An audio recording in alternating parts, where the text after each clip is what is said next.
world leaders, and now the president will tell us officially bin Laden is dead. Tonight, I can report to the American people and to the world that the United States has conducted an operation that killed Osama bin Ladin, the leader of Al-Qaeda, and a terrorist who's responsible for the murder of thousands of innocent men, women, and children. It was nearly 10 years ago that a bright September day was darkened by the worst attack on the American people in our history.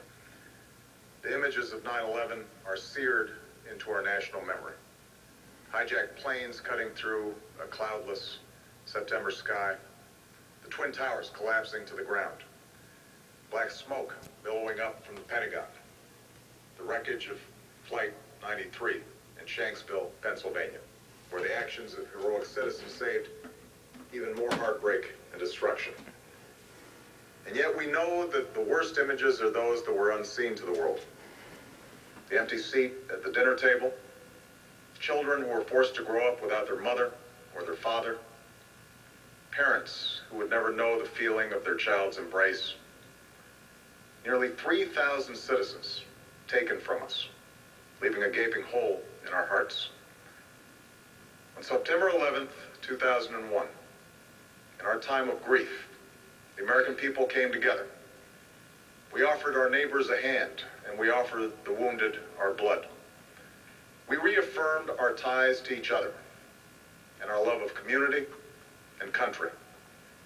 On that day, no matter where we came from, what God we prayed to, or what race or ethnicity we were united as one American family.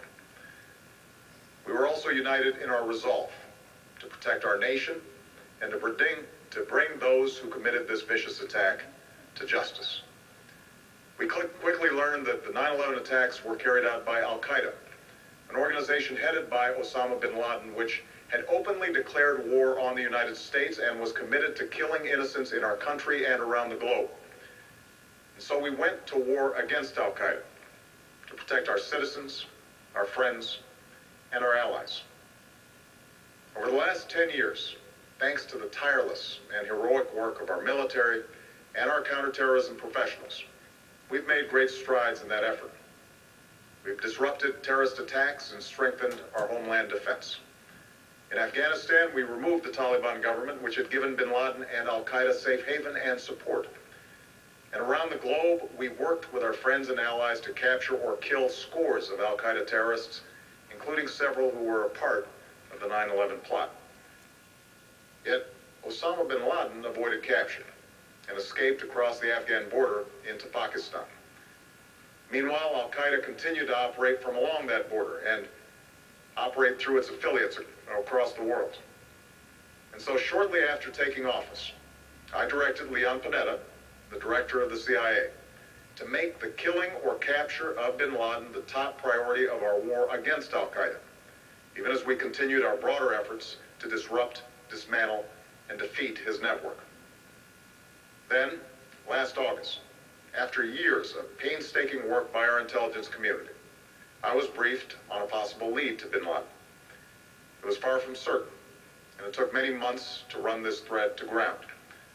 I met repeatedly with my national security team as we developed more information about the possibility that we had located bin Laden hiding within a compound deep inside Pakistan.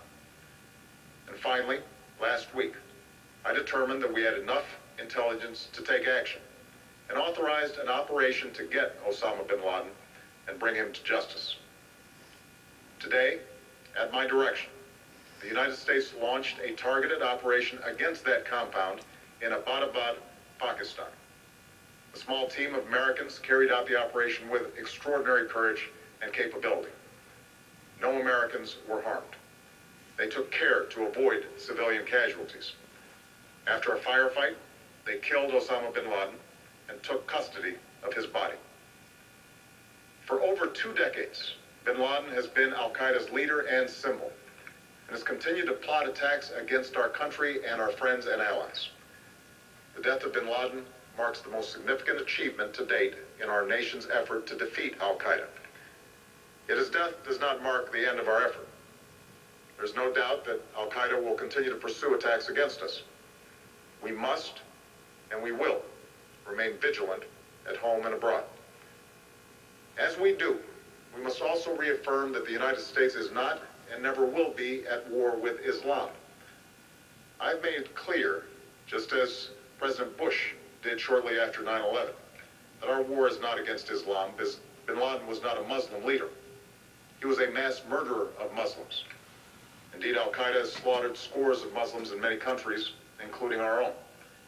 So his demise should be welcomed by all who believe in peace and human dignity. Over the years, I've repeatedly made clear that we would take action within Pakistan if we knew where bin Laden was. That is what we've done.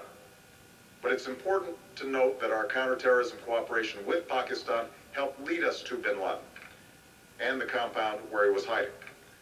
Indeed, bin Laden had declared war against Pakistan as well and ordered attacks against the Pakistani people. Tonight, I called President Zardari, and my team has also spoken with their Pakistani counterparts. They agree that this is a good and historic day for both of our nations. And going forward, it is essential that Pakistan continue to join us in the fight against Al-Qaeda and its affiliates. The American people did not choose this fight. It came to our shores and started with the senseless slaughter of our citizens. After nearly 10 years of service, struggle, and sacrifice, we know well the costs of war.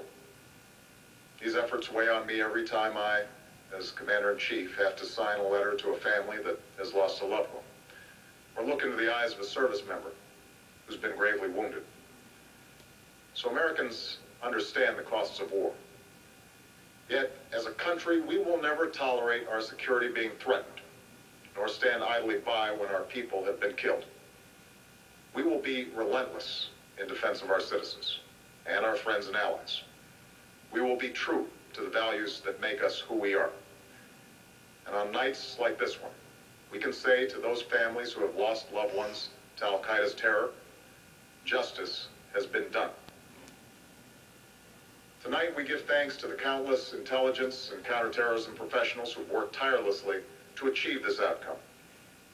The American people do not see their work nor know their names. But tonight, they feel the satisfaction of their work and the result of their pursuit of justice. We give thanks for the men who carried out this operation, for they exemplify the professionalism, patriotism, and unparalleled courage of those who serve our country. And they are part of a generation that has borne the heaviest share of the burden since that September day. Finally, let me say to the families who lost loved ones on 9/11 that we have never forgotten your loss, nor wavered in our commitment to see that we do whatever it takes to prevent another attack on our shores. And tonight, let us think back to the sense of unity that prevailed on 9/11. I know that it has at times frayed, yet today's achievement is a testament to the greatness of our country and the determination of the American people. The cause of securing our country is not complete, but tonight we are once again reminded that America can do whatever we set our mind to. That is the story of our history. Whether it's the pursuit of prosperity for our people, or the struggle for equality for all our citizens, our commitment to stand up for our values abroad, and our sacrifices to make the world a safer place.